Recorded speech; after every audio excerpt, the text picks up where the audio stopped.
Hello friends, I made this for. My name is Lauren and welcome. If you've never been here before, I like to talk about astrology and relationship to kind of through the tarot to help us kind of take something that's maybe abstract for you and make it concrete in a different way. If you've been here before, you already know that, and I love you so much. I hope you're having a good day. Also, people who have just been here for the first time, also hope you're having a good day, but I don't know you enough yet to say I love you, except, you know what? Fuck it. I love you. So let's dive in. Today is kind of a different video. I kind of got this idea to do an astro forecast for August, and it is second day of August, so let's have an astro forecast. So as I usually do, I'm going to be using tarot cards to talk about astrology. And to be honest, all of this is a very not deep dive. So if you are looking for a deeper dive, comment down below what you might want to hear more about. I'm going to just talk about the overall transits of this month, give you dates in case you want to connect with those, maybe some cards to pull around those and relate to, and kind of leave it from there. As always, I'm not really an astrologer by trade. I'm just passionate about astrology. I'm an artist and art teacher and tarot reader. That is my primary focus, but astrology, of course, is so important to me. So if you find this interesting, please like, comment, subscribe. If you want to support me, I do have a Patreon, Patreon.com/subnormalchild, where we do art as ritual there. You get creative prompts and coloring pages and all sorts of good things to connect with your creativity. And I, of course, tie in all the magic of tarot and astrology because I love it. So anyway, let's get into major dates. So an overall thing before I dive in, Mercury does a lot this month. Mercury is currently in Leo and goes from Leo, Virgo, then Libra at the end of the month. There's a lot of changes happening in Mercury this month, which may or may not have a lot of impact for you per se. Kind of just depends on where you're at and how that feels. But our first astrological thing that happens this month is on the 8th of August, we have a new moon in Leo. And of course, I have a video on Leo and the tarot. I'll link that at the end and in the description box. But we have Leo as strength. And of course, if we're talking about the moon, we can also kind of relate that to High Priestess, which I did not pull out. Sorry, friends. It just is that sort of wait. So this is it. Yes, Queen, slay. I did it. So this is where we're at as far as the new moon goes. Now, what I wrote down for the new moon in Leo is new expansion into our gifts, creative magic of self. So recommend you dive into my strength card Leo explanation for a deeper dive into that. But the moon, working with the moon, is of course High Priestess, and there's this state of being, this calmness, this oneness of self. When we're in a new moon, it's kind of this fresh start, if you will. It's a good time to plant intentions. So if you are planting intentions in the new moon of Leo, it might be really important to possibly do some sitting with what are your goals, or what are your creative projects that you want to be putting out in the next few months or in the next month. Take a check-in with yourself and kind of just think, where do you want to explore that energy, that soft power of self, if it were? After that, we have August 11th is our next date for a transit, and that is when our good friend Mercury enters Virgo. So, Mercury in The tarot is the magician, and I love this reminder of Mercury as the magician because the magician is how we are channeling. And so, what I put down for moving into Virgo, which is the hermit, is the pragmatic diplomat. Speak your service of purpose. So, what this might mean as we're transitioning from this level of magician, the strength magician, into the hermit, is it might be important to take a step back and look inward a lot in this time before just going out and projecting onto others what we believe is either right or wrong. Channeling what comes from within might be a really important point. Now, like I said, Mercury is not going to be in Virgo for very long, and in fact, later this month, it goes from Virgo to Libra. And so what might be important while Mercury is in Virgo is to kind of take some step backs. Again, think of any intentions you wrote during the dark moon and start to process that in an internal way before perhaps sharing it. Of course, channeling your message does mean sharing it. You don't have to hermit the whole time. But it might be important at this time to reflect. Do more reflection than sharing at this time so that you really understand where your light is guiding you. Especially when it comes to projects with others, it might be really important to work on our listening skills around this time. Being mindful of listening to patterns that you're noticing and things like that. The magician through Mercury also reminds us that everything that is coming to us is from a higher power. So if we stumble along the way, if we feel like we're not getting our point across, it might be really important to, again, take that step back and allow your channel to be open in a way that feels authentic to you. But after that, we have Venus moving into Libra. So Venus is, of course, the Empress. And we know this. This one's really obvious. Venus being expansion, community, this very earthy planet to remind us of the beauty in the world can be simplistic.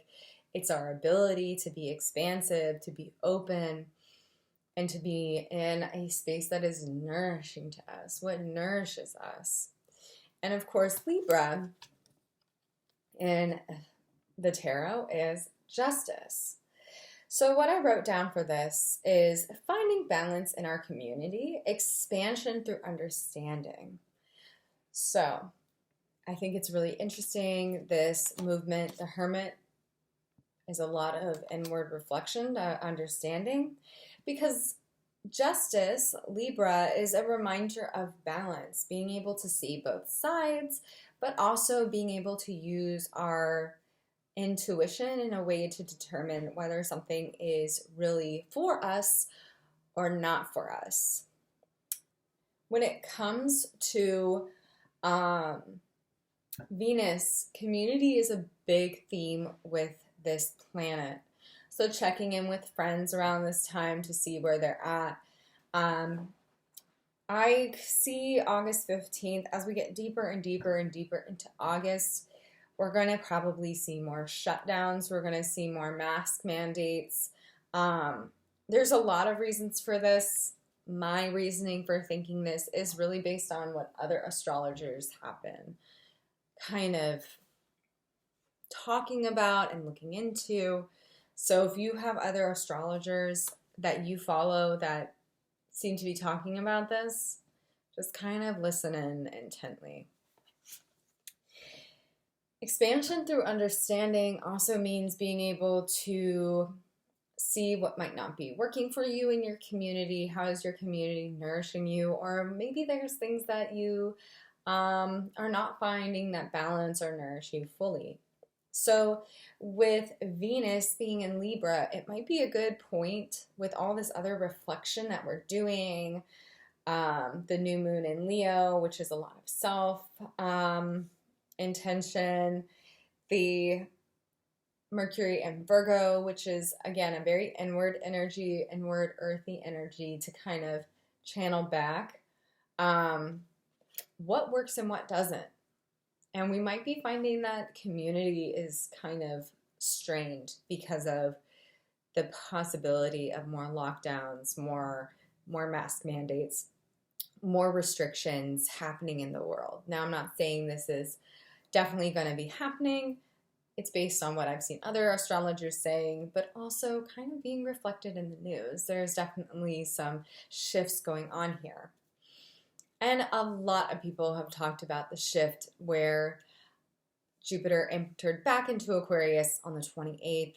That has been kind of the big bell that everyone's ringing, saying, well, more lockdowns are coming. So again, that's not really my interpretation of this, but something that I just kind of want to say as a warning, if that is coming. It might be a time to really discern what is healthy for you again and what's healthy for others, and really having an expansion through understanding, holding space for what changes might be in store, and using your authentic discernment in the way that feels most authentic to you. So August 19th, with all that said, we have a retrograde that may or may not really interact with you on a day-to-day basis. This is more of a big picture because we're talking about Uranus. Uranus is the Fool. Uranus is also the revolutionary, the one who dares to be different. It's the only planet that has an axis that rotates in a way that makes zero fucking sense. It just does whatever it wants. So for Uranus to be in retrograde, I highly recommend you connect with your Fool card, because Uranus in the tarot is the Fool. And so this might be a good card to kind of reflect on during this retrograde. That is, of course, going to be August 19th. And what I put down for that is shifting how we see our most radical selves. It's hard to be the Fool. It might feel really hard to, as a collective, because most people will not be feeling this retrograde just individually. It's going to be a more collective vibe, because this isn't a personal planet. It's a farther out planet. It moves slower. So the repercussions of this planet and what's happening with it are not going to be like, oh, well, it's August 19th. I guess I'm feeling it. It might just be patterns that you notice over time. It might be little things or community-based things or citywide things or state, country that we are starting to kind of pick up on, because this is more of a social planet. This is more collectively felt. So with retrogrades, this is like a restriction or an expansion. So it's going to feel differently for everyone. If you have a chart that's ruled by Uranus, this might feel more like it has impact on you, but that's not going to be an everyday thing. Not everyone's going to be experiencing it as you experience it if you have a chart ruler in Uranus. There are different ways to look up your chart ruler. My chart ruler is Saturn, so I am more sensitive to changes that happen with Saturn. I work with Saturn a lot. Saturn is my daddy. I have a big feeling towards that. You can look up different ways to finding this, because I'm not the best expert on finding chart rulers. I still get kind of confused. I needed an astrologer, a professional one, to support me in finding this. Again, I'm not a professional. I just love astrology. But the Fool might be a good card to connect with in this time.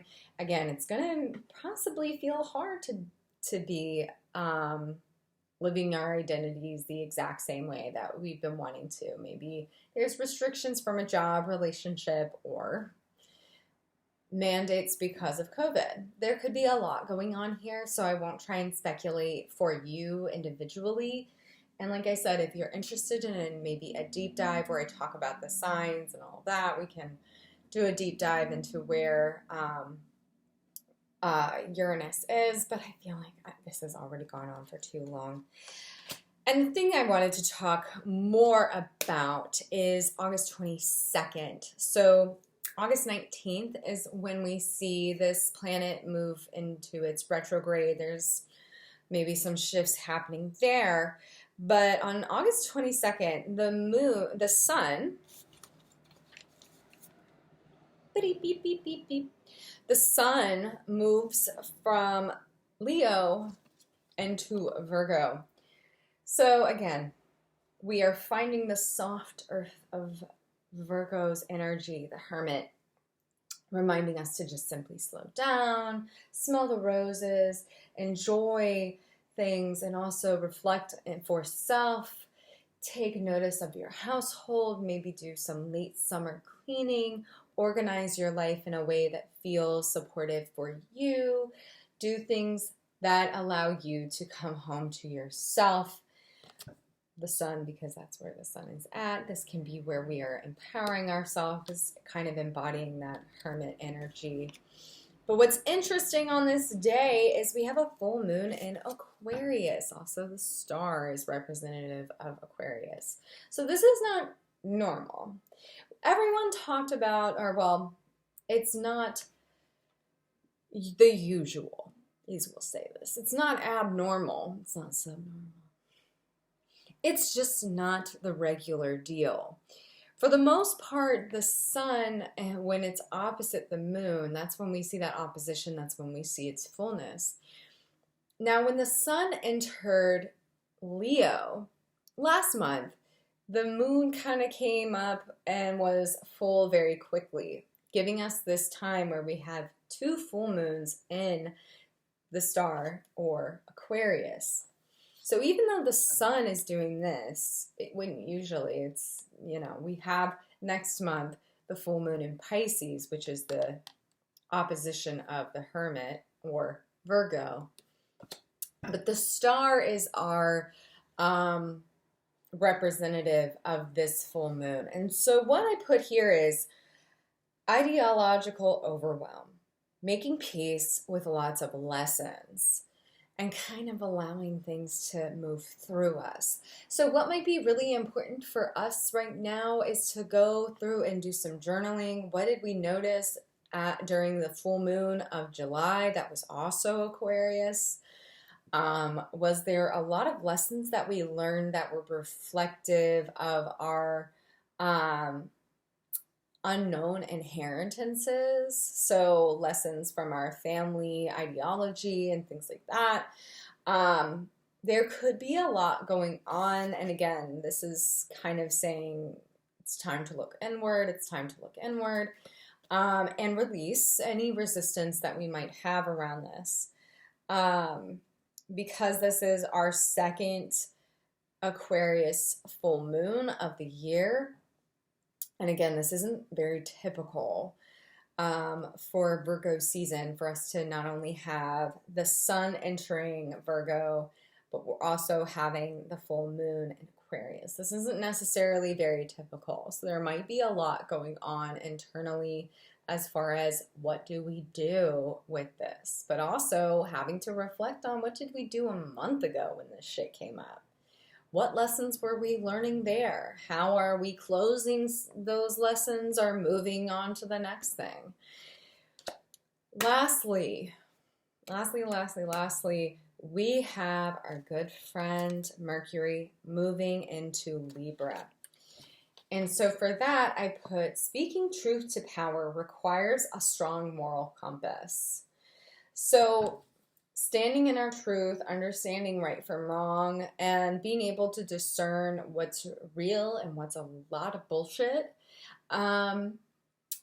is going to be where we're at with all this time we've kind of done this reflecting and this pulling of our energies through to understand what's going on.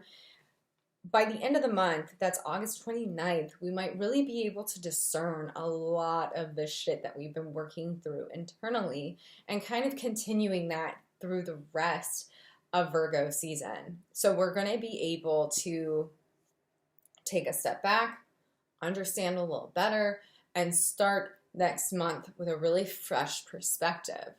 But I do see from like this whole connection, this whole season, or this whole month rather, there's going to be a lot of requests from maybe your guides or spirit, however you connect to the magic in the world that you connect to really like slow down and take a lot of inward grips where we're just kind of like, the world is going through some crazy things right now. How do I sustain? How do I manage? How do I discern what works for me and what doesn't? This is going to be a lot of creative problem solving that perhaps we learned through Leo season. Maybe those big lessons, like I said, of Leo season come home to roost towards the end of the month, because we have that second full moon in Aquarius. We get to finally close out some chapters that maybe have been up in the air. Maybe there's some energy or energetic movement that kind of finally gets its release here. And I say that because Mercury is moving so quickly through these signs for this month. There's a lot happening there with Mercury and its transits. And then, of course, we have a Uranus that is retrograde. So there might be some lessons there collectively that we're feeling and kind of like applying to our individual lives. But with that said, I hope you found this monthly forecast supportive. Please let me know which you would like to have a deep dive in. As always, links in the description box to work with me if you want to get a tarot reading done, or if you would like support from my Patreon, check that out. Links in that as well. But with that said, thank you for being here, and I will see you next time, friends. Bye-bye.